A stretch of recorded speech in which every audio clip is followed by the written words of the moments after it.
परमात्मा हमारी आयु भी बढ़ा सकते हैं, आपको वेदों में दिखाते हैं। क्योंकि शिक्षा का हमें एक लाभ है तो यही है कि हम सदग्रंथों को स्वयं समझ सकते हैं। और जब तक हम नहीं समझेंगे, कोई भी हमें बढ़ा दे, कुछ भी कह दे, हम उससे की मान लेंगे।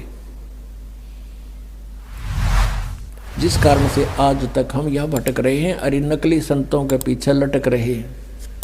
ये देखिएगा, ये है ऋग्वेद, आपको दिखाते हैं ये कहाँ से प्रकाशित है। सर्वदेशीय आर्य प्रतिनिधि सभा, महर्षि दानंद भवन, रामलीला मैदान, नई दिल्ली से। उनके फोन और फैक्स नंबर ये है। ये मुद्रक है प्रिंस ऑफसेट प्रिंटर्स, 1510 पड़ौती हाउस, दरियागंज, नई दिल्ली से। ऋग्वेद मंडल नंबर 10, सूक्त 161 161 और मंत्र नंबर 2 में, यदि रोगी नष्ट जीवन शक्ति वाला हो, यानी जिसका जीवन नष्ट होने वाला हो गया है, यदि अथवा सीमा से परे चला गया है, यदि मृत्यु के समीप पहुंच गया ही है, तो भी उस रोगी को, ये देखिए ना, दयानंद के भक्ता ने मैं वैद लिख दिया यहाँ पर। क्योंकि दयानंद ये मानता था भगवान कुछ नहीं कर सकता, ना रोग काट सकता, ना उम्र बढ़ा सकता, इसलिए यहाँ लिख दिया मैं वैद।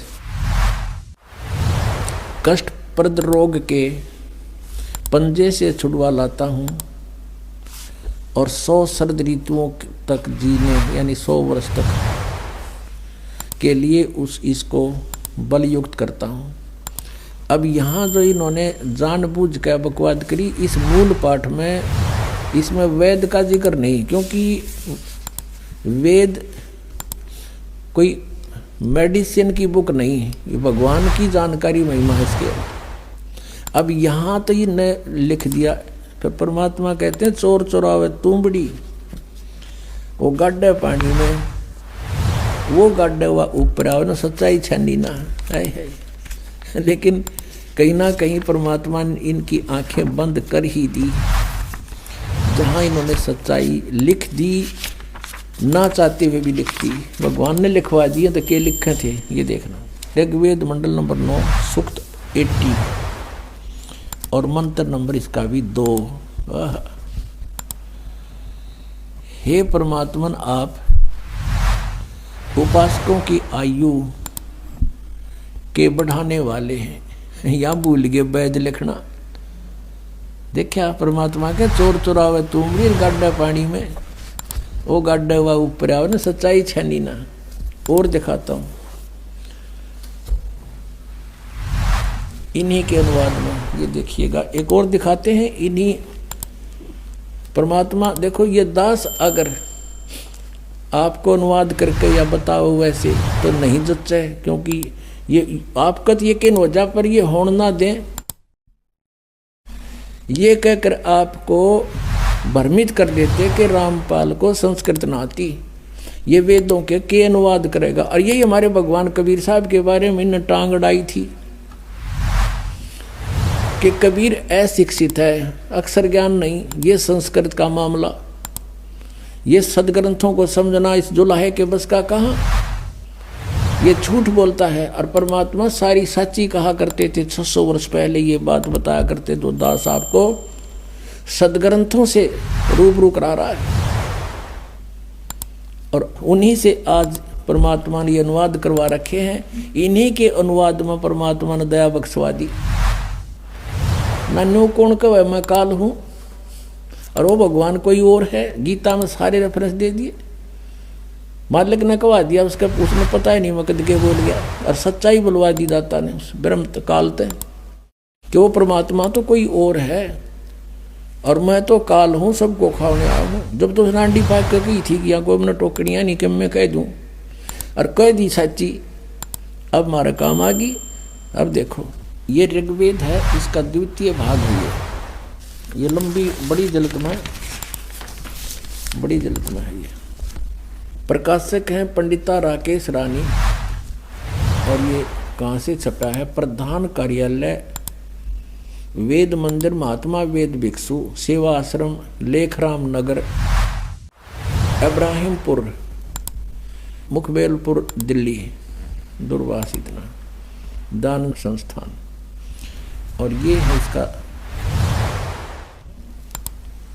अनुवादक महात्मा वेद भिक्षु भारतेंद्र नाथ, और दान संस्थान करोल बाग नई दिल्ली से इसने इसका अनुवाद किया है। देखिएगा,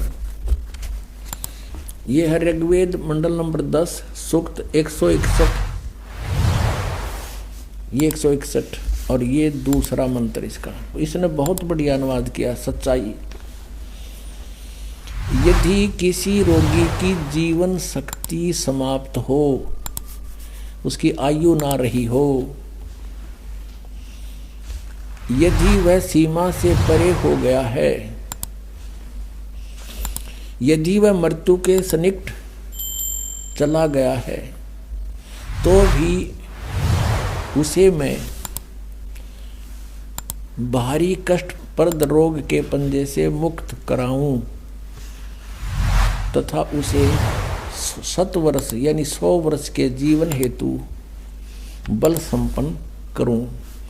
भावार्थ में भी सही लिखा है इसने, यदि रोगी की जीवन शक्ति समाप्त हो यानी उम्र खत्म होगी, वो आयु हो रही है और उसका रोग सीमा से पार हो गया है, तब भी परमात्मा उसे इस कष्टप्रद रोग से मुक्त कर 7 वर्ष यानी 100 वर्ष का जीवन दे सकता है। अब बिल्कुल सही लिखा है पर, क्योंकि परमात्मा की महिमा है या किसी वैद्य की और दवाइयाँ की किताब नहीं है। ये देखिएगा ऋग्वेद मंडल नंबर 9 सूक्त, ये 80 का है, यहाँ 82 गलत लिख रखा है क्योंकि यहाँ से शुरू हुआ है 80 से और आगे 82 अलग होता है। ये यहाँ से है, ये 79वां सूक्त समाप्त हो गया, ये 80वां चल पड़ा और इसका ये 2 मंत्र यहाँ है, या आगे 82 शुरू हो जाता है इसलिए 81 यहाँ लिख दिया उन्होंने, 81 भी पूरा हो गया। तो ये ऋग्वेद मंडल नंबर 9 सूक्त 80 है, ये 81 यहाँ 81वां है, ये 80वां सूक्त यहाँ समाप्त होता है। यहाँ देख, ये इसके दूसरे मंत्र में ऋग्वेद मंडल नंबर 9 सूक्त 80 समझो 80। हे परमात्मन, आप उपासकों की आयु के बढ़ाने वाले हैं, जो कि तो बिल्कुल सही किया इसने। अपने आत्माओं, हमने उस परमात्मा की शरण ग्रहण करनी है जिसके गुण वेद गावें। परमेश्वर स्वयं कहते हैं, वेद मेरा भेद है, मैं ना वेदन के माही, और जौन वेद से मैं मिलूं ये वेद जानते ना ही। इन चारों वेदों के अंदर कबीर परमेश्वर कहते हैं मेरा ही गुणगान है। अपने द्वारा रची हुई सृष्टि को परमात्मा ही स्वयं आकर बताते हैं। वो क्या बताते हैं कि आप यहां कैसे आकर फंस गए इस काल के जाल में। जब तक हमें ये बात गहराई से नहीं समझ में आवेगी कि हम कैसे काल के जाल में फंसे,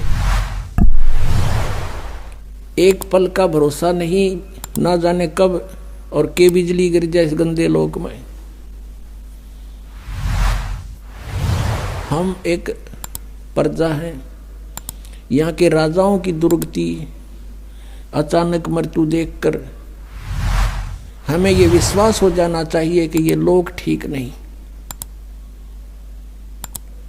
लेकिन हमारे ऊपर इतना प्रेशर है इस काल भगवान का, हम सोचने की ट्राई भी करते हैं तो हमें इतना टाइम नहीं, और जब ये मृत्यु हो जाती है टाइम में टाइम कुत्ता बन के सैर सपाटे कर, कदे इधर घूम रहा कदे इधर खका ठा रहा है, सारा दिन चैन नहीं। एक भक्त अपने मित्र से कहा करता कि आज सत्संग में चलेंगे। पहले दोनों मित्र थे, जब ये ज्ञान समझ में आने के उपरांत वो अपने मित्र से कहता है कि